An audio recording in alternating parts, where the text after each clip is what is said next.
Hello and welcome to BBI's Viewpoint series. Today I'm joined by business psychologist Shelly Rubinstein. Shelly is the founder and chief executive of Impact, a consultancy who uses the principles of psychology to help organizations achieve their full potential. Productivity is so important for fast growth businesses who need to scale up quickly, and I'm really intrigued what part culture plays in that. Could I get a definition from you of what culture in the workplace means? Sure. So put simply, it's the way we do things around here. And every organization has its own personality, just like people do. And that unique personality is referred to as the organization's culture. And it's made by the people in the organization.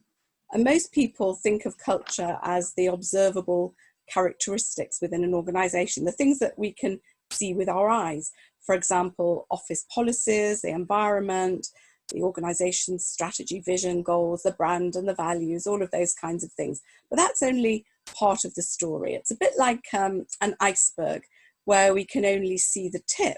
The majority of what drives the behaviors in an organization are unseen and below the surface.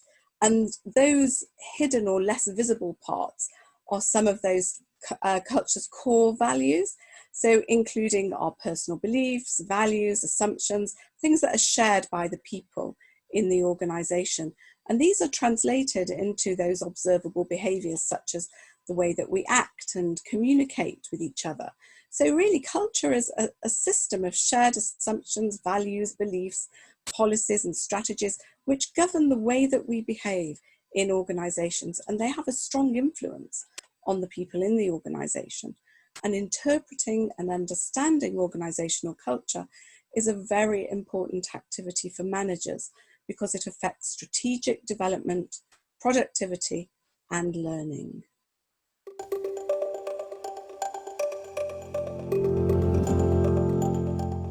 How do you go about creating a high performance culture?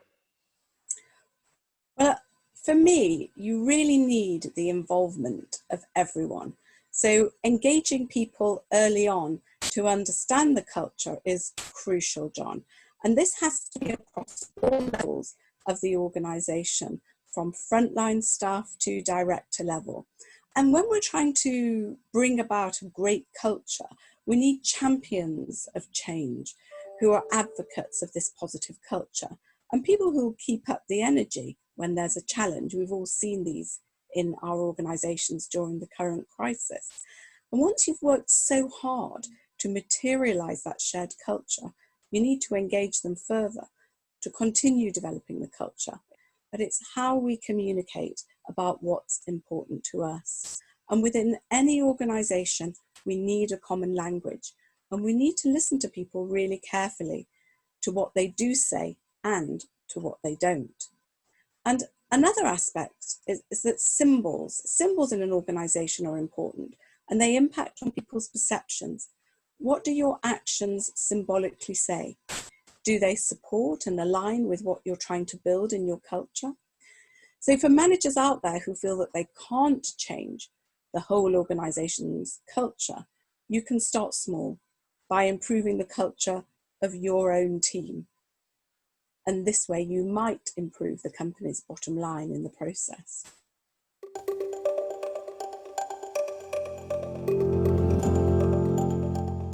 That's really interesting. You mentioned bottom line, and I'm really interested to understand, is there a direct correlation between improved culture and improved bottom line in businesses? Well, funny you should ask me that. Actually, John, there's been research into organizational culture and profitability. And as psychologists, you probably know, we like scientific evidence. So a positive culture is really a vital aspect of running a business. And more than 50% of executives in a study at Columbia Business School in 2018 said that corporate culture influences productivity, creativity, profitability, value, and growth rates. And 86% of potential employees would not apply or continue to work for a company that has a bad reputation with former employees or the public. And that was a study done by Randstad in 2018. So having a culture that attracts high talent can lead to 33% higher revenue. And part of this comes from hiring talented managers, which leads to 27% higher revenue per employee. And this was found in a Gallup poll in 2018. And an HR survey also in 2018 found that a third of British employees quit due to bad workplace culture. And that definitely has an impact on the bottom line because it costs loads to recruit people. And then there was a report by Forbes in 2018 where it was discovered that there's a direct link between companies with strong cultures and financial profitability.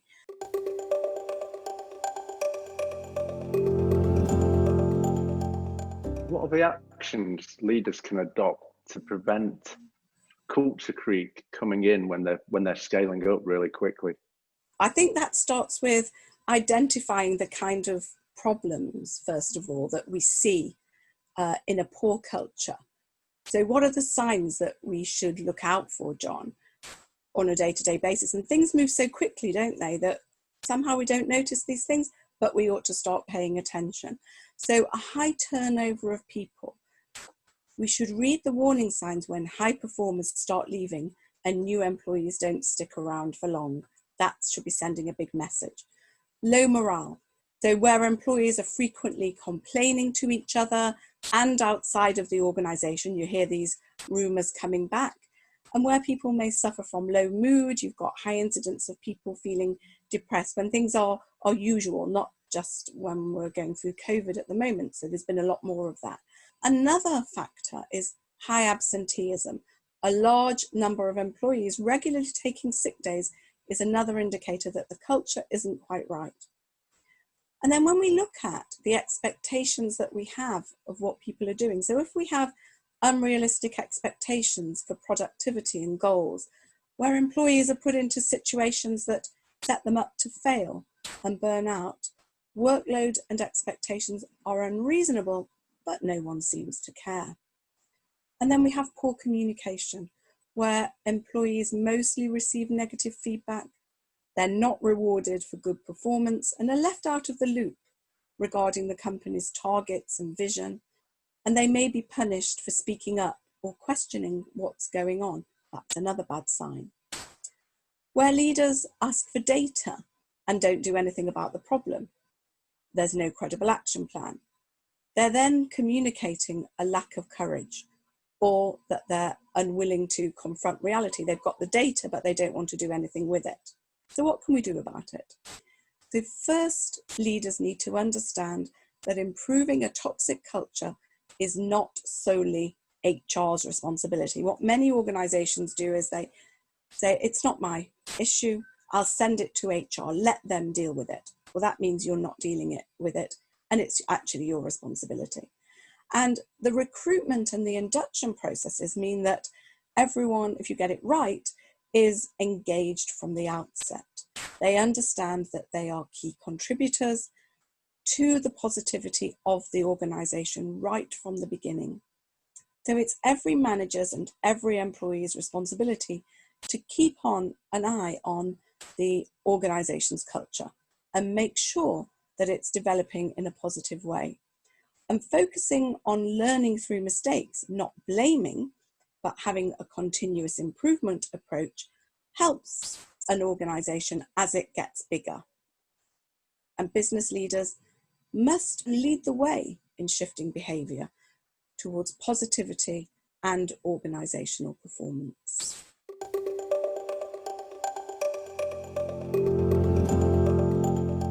At BBI, we've placed a really big emphasis on having a positive culture, and we think it's probably one of the essential ingredients in why we've grown so quickly and enjoyed such fast growth. We've not got everything right. What advice could you give to business leaders about the common mistakes that they could fall into? We know that many organisations believe that culture is just an annual appraisal thing. We know that it has to be communicated steadily throughout the year through various channels. And also people at the top have to live up to the example of the culture that they want to see. And we may not have seen this in recent times in the media. And middle and senior managers really need to listen more. If I can give you one tip from this whole thing, it's about listening. Have more feedback sessions with your direct reports. Use the time to provide constructive criticism and acknowledge the individual's great work. Always start from their strengths and build on that. And carve out time in your staff meetings for colleagues to recognise and appreciate other team members and their achievements. And if we provide positive reinforcement, this motivates people and it allows people to form meaningful connections with their peers, and lots of ideas come from that. I'd also say avoid unnecessarily overworking people. Just because people are keeping long hours doesn't mean that they're actually being productive. So managers need to reassess the workloads. Are we getting the best out of people? We need to make sure that everyone has enough responsibilities across the board. They've got enough to be challenged and that they can productively contribute to business success without leading to burnout. And organisations also need to evaluate everyone's demands. So if everyone's run ragged, then there'll be a lowering of productivity. And if everyone is run ragged, then if we stop and look at this and assess it, there may be room to hire someone else to share the workload. And with that, they will bring their own ideas, because you might start losing people and there's a greater cost to employ people who are lost. As a professor of public health at Harvard University says that we need to get leaders from non-traditional backgrounds and roles, not the usual suspects like HR. We need to get other people, not just HR people, talking about culture. So we need the CFO, the Chief Financial Officer, talking about the value and importance of diversity and culture as part of what makes an organisation successful.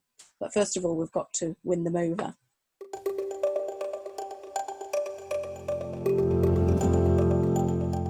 Would you say that culture has improved by having increased diversity?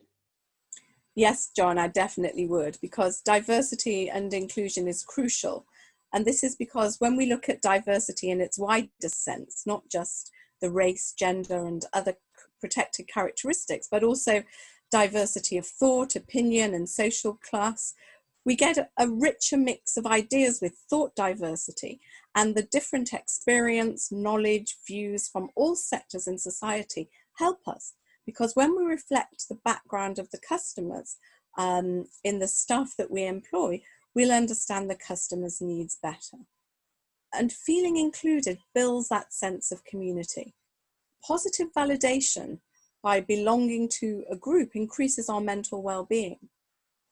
So when we feel different and treated like an outsider, that doesn't help to improve the organization's culture. With greater diversity and inclusion, then the culture is impacted positively because we're broadening our worldview, we're increasing our knowledge, and we're welcoming new ideas. And the more and different ideas that we have in an organization, the more creativity and innovation, which enables us to grow and develop new solutions. And this increases outputs, productivity, efficiently, and ultimately profitability.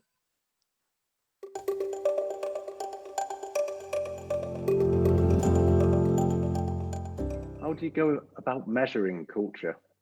Well, every organization is different, just as every person is different, and the same should be true for its culture and the ways of measuring its success. But there are some common factors that form the basis of measuring culture. So we should measure communication. So the health of any organization relies on good communication among the group of people working there. And intranets are useful to see how departments are communicating with each other, how internal communications are being distributed and understood. We can investigate work projects and see how people are communicating with each other in those, and the tools that are being used to communicate, who uses them and how often. So we can measure those now with some of the tools that we have to do that. And then there's the environment. We measure the environment. We might look at employee engagement surveys and find out, how comfortable are your employees? Are there facilities to make drinks, hot and cold? Are there breakout areas, places where people can make private calls so they feel comfortable? Opening up feedback is an excellent way of creating two-way communication in your organization. So you can either do engagement surveys or an employee forum on your intranet. Should welcome constructive criticism and positive feedback. Then, if we monitor one of the indicators I mentioned earlier, turnover and absenteeism rates can be a good measure of whether people are actually engaged in the work that they do, or what would they rather skip out of the office and leave. And then we can look at behavioural key performance indicators, so KPIs based on behaviour. Are your people behaving in the way that is according to the standards that you have set? Are they engaging in the behavioural standards that your organisational culture dictates? The simplest way for this to be measured is via a self-assessment survey across all members of the organisation. And again, this is a good thing to incorporate into performance appraisals.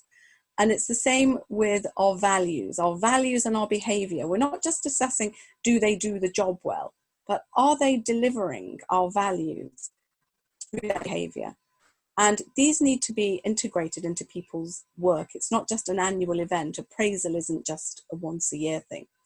And sometimes in organisations, there are toxic behaviours that are displayed. And in order to address such problems and prevent them from spiralling out of control, it's important to assess the current situation and gather more information, and asking questions such as, so what's going on currently? What are the key enablers or disciplines of the situation? How is it impacting on individuals? And one of the things that we've done as an organisation is that we've designed a special audit. It's called the Organisation Behaviour Audit, which is a diagnostic tool designed to take the temperature of your organisation. And it's been used very successfully to pinpoint in organisations where such behaviours are having a negative impact. And it's saved a lot of money for some large organisations who've avoided costly litigation. And it's also helped with investigations where complaints have been made. So find out what's going on and act on it quickly is my advice.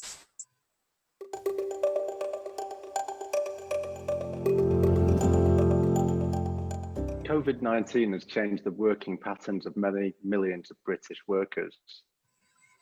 How do you keep culture alive when people are remote working? So that includes us. And we've been working on this from the beginning of lockdown. We have a very open culture with a sense of fun. So we've kept this going, but we've moved it online. So we've had daily wellbeing meetings first thing in the morning for half an hour, not too early, giving people a little bit of extra time in bed. We've had quizzes on a Friday, which is our usual day to have lunch and cake together. And our conversations have really focused on positive things that have been happening during lockdown for the team, such as our walks and cycling routes, getting in touch with nature. And we've got plans to phase people in on a staggered basis. So we're going to continue with online meetings every morning, because some people won't be coming back into the office straight away. And they've been a brilliant way of connecting and keeping people up when they were down. And there have been some times when people have been down, and we've all supported them, and we've had one-to-ones to help people. And we know that the pandemic has adversely affected different people at different times. But what we do is we look out for each other, and more importantly, we listen to each other. I have to get that message of listening across to you. So before we return, we're planning a picnic in my garden so that we can see each other in person and have a fun quiz outside, because making memories together is important to keep the culture alive. And so having something positive to look forward to is an essential part of building team culture. Connections, even remotely, help us to feel valued and part of something bigger.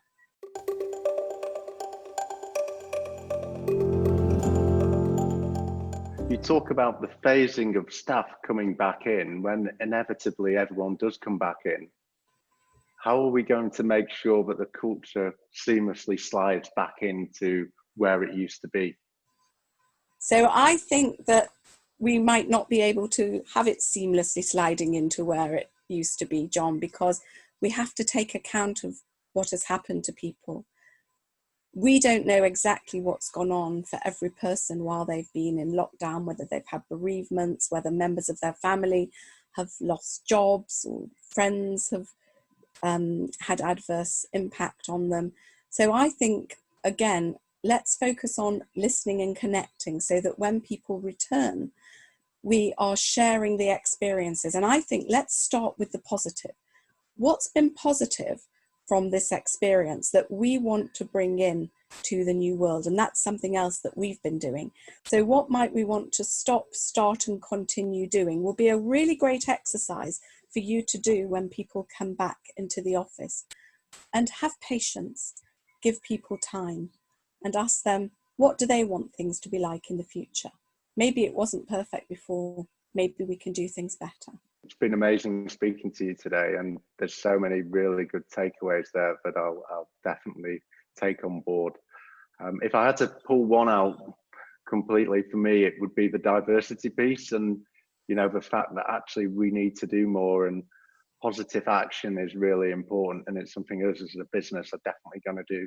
When you look at the improvements to culture, and when you look at the improvements to the actual business and the creativity that it can develop, it's absolutely a no-brainer. Thank you ever so much, Shelley.